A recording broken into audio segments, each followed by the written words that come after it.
Hello प्यारे बच्चों, कैसे हैं आप लोग। आज की इस वीडियो में हम कक्षा 7वीं की हिंदी पाठ्यपुस्तक बसंत भाग 2 का 9वें अध्याय जिसमें कविता दी गई है। कविता का नाम है वर्षा बहार। तो आज हम इस कविता का प्रश्न अभ्यास करने वाले हैं। बच्चों, इस कविता को पढ़ाया जा चुका है, इस पर वीडियो जो है वो बनाया जा चुका है। यदि आप लोगों ने अभी तक उस वीडियो को नहीं देखा है तो उसे देख सकते हैं, लिंक आपको आई बटन में दे दिया जाएगा। तो चलिए देर न करते हुए प्रश्न अभ्यास आरंभ करते हैं। पहला प्रश्न है, प्रस्तुत कविता के आधार पर वर्षा ऋतु का वर्णन करें। तो बच्चों, कविता में हमने पढ़ा कि किस प्रकार वर्षा ऋतु के आने से संपूर्ण प्रकृति हरी भरी हो जाती है। आसमान में चारों तरफ बादल जो हैं वह घिर आते हैं और पूरा आसमान बादलों से आच्छादित हो जाता है। बिजली चमकने लगती है, जिस वजह से प्रकृति कैसी दिखती है, बहुत ही सुंदर। चारों तरफ हरियाली ही हरियाली दिखती है। चलिए इसका उत्तर लिखें। किस प्रकार से हमें इसका उत्तर लिखना चाहिए, देखिए। सबसे पहले लिखेंगे, मुकुटधर पांडे जी की कविता वर्षा बहार में वर्षा ऋतु को सुखदायक और मनोहर बताया गया है। क्योंकि बच्चों, इस ऋतु में ना तो ज़्यादा गर्मी होती है और ना ही ज़्यादा ठंड होती है, तो बहुत ही अच्छा मौसम होता है ये। वर्षा ऋतु आते ही आकाश में घनघोर बादल छाने लगते हैं, बिजली चमकने लगती है, बादल गरजने लगता है, पानी बरसता है, झरने झरझर बहने लगती हैं, ठंडी हवाएं चलती है, डालियां झूलती नजर आती है। देखिए यहाँ पे ना जो है वो छूट गया है, तो यहाँ होगा डालियां झूलती नजर आती हैं, जलीय जीव प्रसन्न दिखाई पड़ते हैं, मालिनें गीत गाने लगती हैं, मोर नाचने लगता है, मेढक की आवाज़ सुनाई पड़ने लगता है, गुलाब खिलने लगता है, हंस कतारबद्ध चलने लगते हैं। तो ये सभी चीज़ें हमें वर्षा ऋतु में देखने को मिलती हैं। जैसे ही बादल छाता है, मोर अपने पंखों को फैला करके नाचने लगता है और मेढक टर टर की आवाज़ में ऐसा लगता है जैसे बारिश को बुला रहा हो। चलिए अगला प्रश्न देखते हैं। दूसरा प्रश्न है बच्चों, वर्षा ऋतु में बाग बगीचों में आनंद क्यों छा जाता है। तो कभी कहते हैं कि वर्षा ऋतु के आने से ऐसा क्या होता है कि बाग बगीचों में आनंद छा जाता है। बच्चों, वर्षा ऋतु में क्या होता है कि जो पेड़ पौधे होते हैं वह हरे भरे हो जाते हैं और उन पर सुंदर सुंदर रंग बिरंगी फूलें खिलने लगती हैं, जिस वजह से उनकी सुंदरता जो है वो बढ़ जाती है। जो पपीहे होते हैं वो मधुर स्वर में गीत गाने लगते हैं। तो इस वजह से क्या होता है कि बाग बगीचे जो हैं वो आनंद से खिल उठते हैं। उत्तर लिखेंगे, वर्षा ऋतु आते ही बाग बगीचों में फूल खिलने लगते हैं, सभी पेड़ पौधे हरे हरे हो जाते हैं, पपीहे की आवाज़ सुनाई पड़ने लगती है, पेड़ों की डालियाँ झूमने लगती हैं, फूलों के सुगंध से वातावरण सुगंधमय हो जाता है।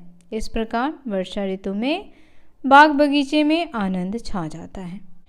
तीसरा प्रश्न है बच्चों, निम्नलिखित पंक्तियों का अर्थ स्पष्ट कीजिए। पंक्ति दिया गया है, आपको इसका अर्थ बताना है। पंक्ति कुछ इस प्रकार से है बच्चों, खिलता गुलाब कैसा सौरभ उड़ा रहा है। कभी क्या कहते हैं, सौरभ शब्द का क्या अर्थ होता है बच्चों, कमेंट करके हमें बताइए। यदि आप लोगों ने वर्षा बहार कविता पर बने हुए वीडियो को देखा होगा तो आपको अवश्य पता होगा सौरभ शब्द का अर्थ। चलिए मैं एक बार और आपको बता दूं, सौरभ शब्द का अर्थ होता है सुगंध। सुगंध। तो यहाँ पर पूछा जा रहा है कि खिलता गुलाब कैसा सौरभ उड़ा रहा है, तो इसका अर्थ हो जाएगा बच्चों, वर्षा ऋतु में गुलाब खिलने से वातावरण सुगंधित हो जाता है। दूसरा आपके सामने है, गाते हैं गीत कैसे लेते किसान मनहर। तो वर्षा ऋतु में हंस ऐसे गीत गाता है कि वह किसान के मन को हर लेता है। मनहर यानी मन को हरने वाला।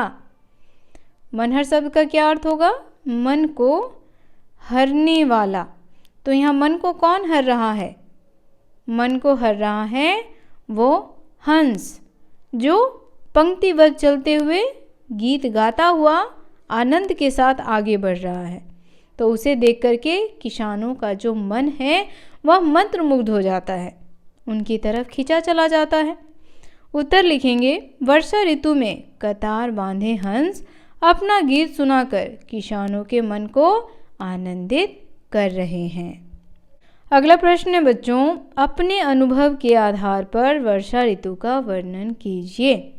तो ये प्रश्न जो है वह पाठ से आगे का है, आपको अपने अनुभव के आधार पर बताना है। आपने वर्षा ऋतु में क्या अनुभव किया है, क्या देखा है अपने आसपास, उसके बारे में आपको बताना है। तो अपने अनुभव पर वर्षा ऋतु का वर्णन आप हमें कमेंट में अवश्य लिख करके बताएं।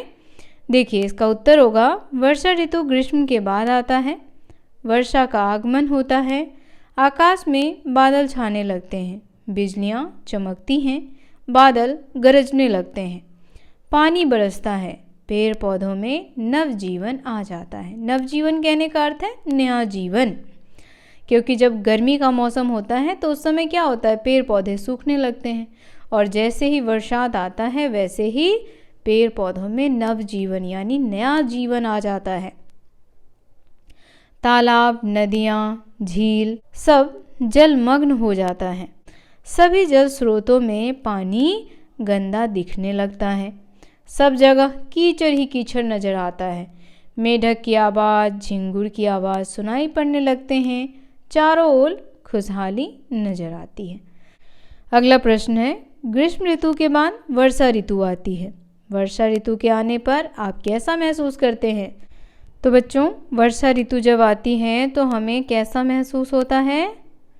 वर्षा ऋतु के आने से हमें थोड़ी सी ठंडक महसूस होती है, क्योंकि ग्रीष्म ऋतु में तापमान अत्यधिक रहता है और वर्षा ऋतु के आने से तापमान कम हो जाता है, वातावरण बहुत ही सुहावना हो जाता है।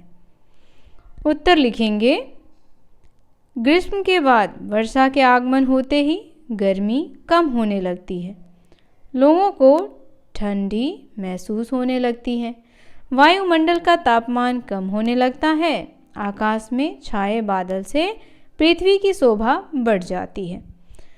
बच्चों, वीडियो पसंद आ रहा हो तो इसे लाइक करें, शेयर करें, हमारे चैनल को सब्सक्राइब और फॉलो करना तो बिल्कुल ना भूलें। अगला प्रश्न हमारा है, यहाँ कविता की प्रथम पंक्ति दी गई है, इसके आधार पर अन्य 3 पंक्तियों की रचना स्वयं कीजिए। तो बच्चों देखिए, कविता की पंक्ति कुछ इस प्रकार से दी गई है, बादल बरसे नाचे मोर, बिजली चमके करे शोर, धरा दम के बोले हंस, मच्छर उपजे करे दंस। तो इस प्रकार से कुछ जो पंक्तियां हैं वो आपको स्वयं जोड़ना है।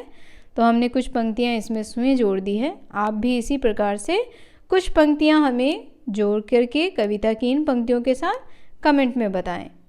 नेक्स्ट क्वेश्चन देखिए, व्याकरण से है। पहला प्रश्न है इसका, निम्नलिखित शब्दों के विलोम लिखिए।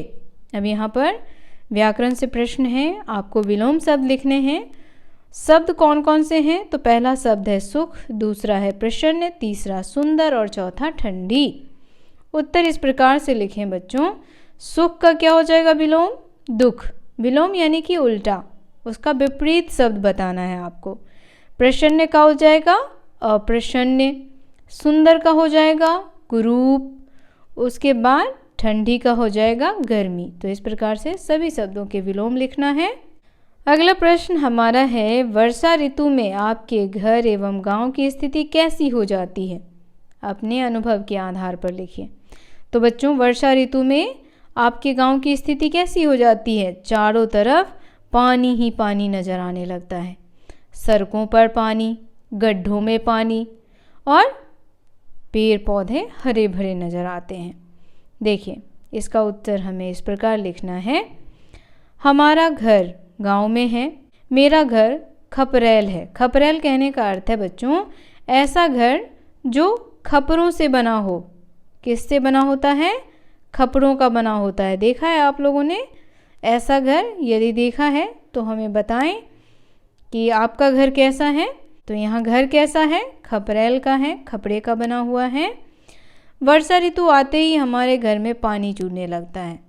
अब घर पक्का नहीं है तो उसमें पानी चूना तो लाजमी है। कपड़े, अन्न, जलावन सभी भीग जाते हैं, सब जगह पानी ही पानी दिखाई पड़ता है। घर से निकलना मुश्किल जैसा लगता है। नदियाँ भर जाती हैं, कभी कभी बाढ़ भी आ जाती है, लेकिन पेड़ पौधे हरे भरे दिखने लगते हैं। किसान खुश हो जाते हैं, खेतों में चहल पहल बढ़ जाती है। बच्चों, क्या आप हमें कमेंट करके बता सकते हैं कि धान की बुआई जो है वह किस ऋतु में होती है? धान जो एक फसल है उसकी बुआई किसान किस ऋतु में करते हैं? क्या आप हमें कमेंट करके बता सकते हैं? क्या आपको पता है? अगर आपको पता है तो कमेंट करके अवश्य बताएं। तो ये प्रश्न अभ्यास का जो वीडियो है वो यहीं समाप्त होता है। वीडियो आपको कैसा लगा कमेंट करके बताना बिल्कुल ना भूलें। वीडियो पसंद आया हो तो इसे लाइक करें, ज़्यादा से ज़्यादा शेयर करें, हमारे चैनल को सब्सक्राइब और फॉलो करना तो बिल्कुल ना भूलें। मिलते हैं अगले अध्याय के साथ, तब तक के लिए आप सभी का धन्यवाद।